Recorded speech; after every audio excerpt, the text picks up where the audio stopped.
Hai guys, Assalamualaikum warahmatullahi wabarakatuh dan salam sejahtera kembali lagi di Tengkuruk Channel guys. Apa kabar kalian yang menonton video ini? Semoga kalian berada di dalam keadaan yang sehat dan juga paling penting semoga kita semua dirahmati serta diberi kebahagiaan oleh Allah SWT. Amin ya rabbal alamin. So guys, dengar kabar pasukan timnas Indonesia mundur daripada Piala AFF 23 ya guys. Jadi dikabarkan ada 7 orang pemain pasukan timnas Indonesia disahkan positif COVID, manakala ada 4 pemain yang menjalani kuarantina mandiri kerana kontak ketat ataupun kontak rapat dengan pemain yang terkena COVID itulah guys. So kali ini guys saya akan react terkait dengan satu video saya jumpa. Dia punya tajuk cetak rekor dunia, timnas Indonesia hancurkan wakil Asia Selatan 8-0 di laga perdana pentas dunia guys. Jadi apapun, semoga pasukan timnas Indonesia diberi kesembuhan daripada penyakit COVID ni ya guys. Jadi walaupun tidak dapat ikut untuk daripada menyertai ini Piala AFF U23, namun harapan semoga mereka semua diberi kesehatan dengan cepat lah kan guys oleh Allah SWT. So nanti kita ulas terkait dengan itu timnas yang tidak dapat pergi ke Piala AFF. Jadi kita tengok, saya mau tengok ini yang pasukan timnas ini yang hancurkan 8-0 nih. Jadi kalau tengok daripada pemain-pemain bawah umur 15 nih, banyak betul guys yang berkebolehan. Jadi nanti saya ulas di hujung cerita video ni. Jadi kita tengok dulu lah yang ini, yang 8-0 di laga perdana pentas dunia ni. Macam mana ni?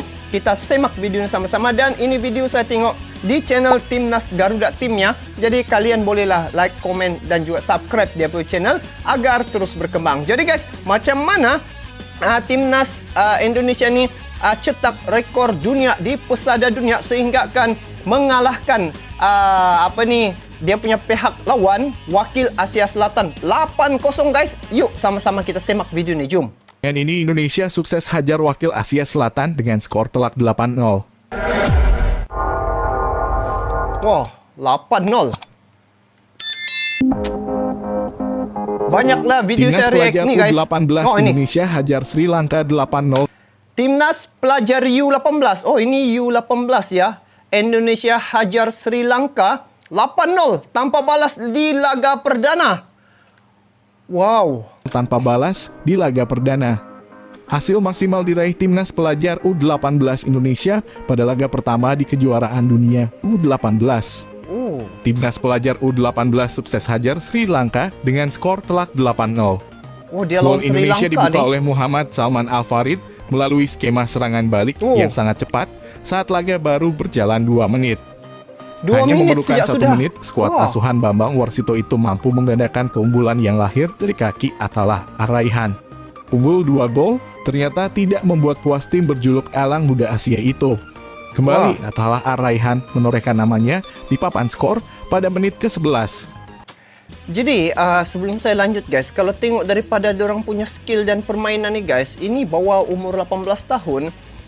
Kalau kita combine dengan situasi sekarang ni, untuk U23 ni ya, macam tim dorang Pratama Arhan yang tim pasukan timnas Indonesia ni, dia terhalang untuk menyertai Piala AFF ni kan. Dia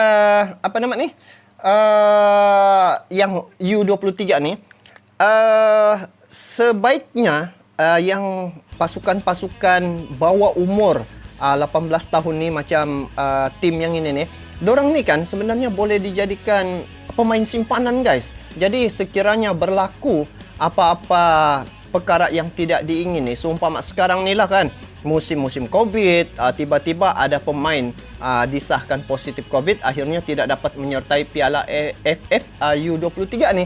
Jadi kalau dengan banyaknya pemain simpanan, sekurang-kurangnya pasukan timnas Indonesia dapat mengganti ya pemain-pemain yang ada sekarang ini guys. Itu bagi pandangan saya lah guys.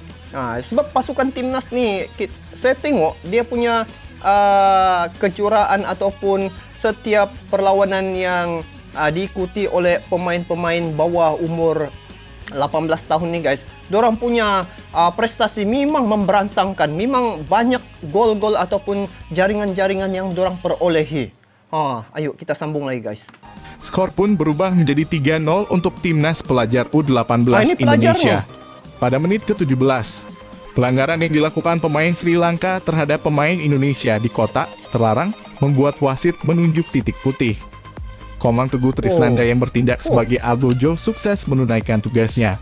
3 menit sebelum turun minum, penonton kembali bersorak. Timnas pelajar U18 sukses menambah gol lewat Lutfi El Hakim sehingga membuat skor berubah 5-0 untuk Indonesia. Di paruh kedua, Elang Muda sedikit menurunkan tempo permainan. Namun hal itu tidak mengurangi ketajaman mereka. Lutfi mengemas gol keduanya di laga ini melalui sundulan kepala pada menit ke-50. Gol tersebut sekaligus menjadi gol terakhirnya di laga ini. Lantaran semenit kemudian ia diparkir dan digantikan oleh Muhammad S. Lain Muhammad S. Indonesia juga memasukkan sejumlah pemain baru sepanjang bergulirnya babak kedua. Total sebanyak 4 pemain dimasukkan pelatih Bambang setelah turun minum.